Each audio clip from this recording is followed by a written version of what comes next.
بندش کیا ہے، بندش کی حقیقت کیا ہے؟ ہر معاملے سے میں بندش ہونا کا امکان بھی رہتا ہے یا کوئی مخصوص کام ہے جن کے اندر بندش ہو جاتی ہے؟ اور یہ بھی ارشاد فرمائیں کہ کیا بندش کو بندہ خود بھی توڑ سکتا ہے یا اس کا توڑ خود کر سکتا ہے یا عامل کے پاس ہی، بابا جی کے پاس ہی جانا پڑے گا؟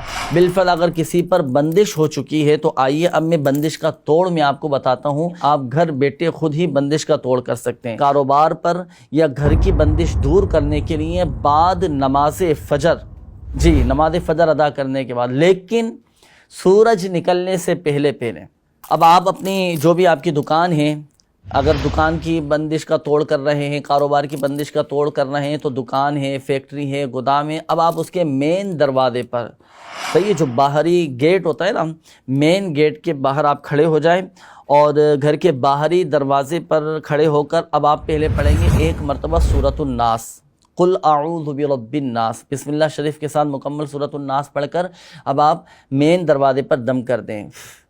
دم کر دیا، دم کرنے کے بعد اب 5 قدم پیچھے ہٹیں۔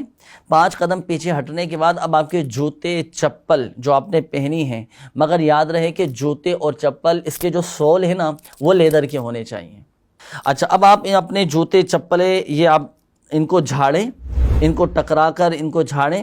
جھاڑنے کے بعد اب آپ وہی جوتے چپل پہن کر اب آپ اپنی دکان میں داخل ہو جائیں، اپنی فیکٹری میں داخل ہو جائیں، اور داخل ہونے کے بعد اب پوری دکان میں، پورے گودام میں، پورے گھر میں آپ لوبان کی دھونی دیجیے۔ انشاءاللہ الکریم اللہ کی رحمت سے بندش کا توڑ ہو جائے گا۔